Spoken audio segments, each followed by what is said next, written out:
A man was stripped of his accreditation pass after snapping a selfie with Jannik Sinner. A man was left red-faced at the Australian Open after having his accreditation pass taken away for snapping a selfie with Jannik Sinner just minutes before Sunday's final. Sinner fought back from 2 sets down to claim a 3-6, 3-6, 6-4, 6-4, 6-3 victory over Daniil Medvedev, marking the first Grand Slam title of his young career. As Sinner was preparing to enter the court, he was involved in a pre-match incident with an accredited person.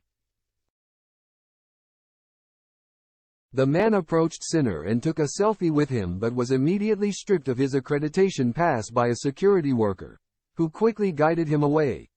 The Australian Open is famously strict in its protection of athletes, with media members prevented from taking selfies with players. It is likely that the man would have been evicted from the main arena given that his accreditation was no longer recognized. Stan Sport commentator Mark Petchey had just gone live and mentioned the incident, which was caught on camera, saying, "Hello and welcome to everyone for today's men's final of the Australian Open. And there is one of the men of the moment and everybody wants to get a picture with him prior to the final because he may well emerge as the champion. Jannik Sinner." Sinner did not appear to be deterred, though. With the 22-year-old going on to wrap up his maiden Grand Slam title by pulling off one of the great Australian Open comebacks. He looked down and out as Medvedev took control in the early stages but managed to turn things around as his Russian opponent began to tire.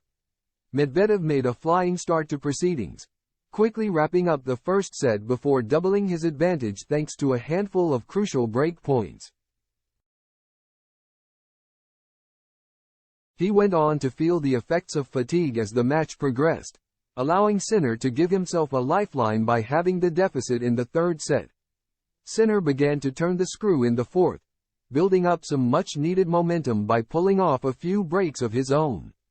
He went on to clinch the decisive set to complete a remarkable turnaround and become the first Italian player, man or woman, to win a singles title at the Australian Open.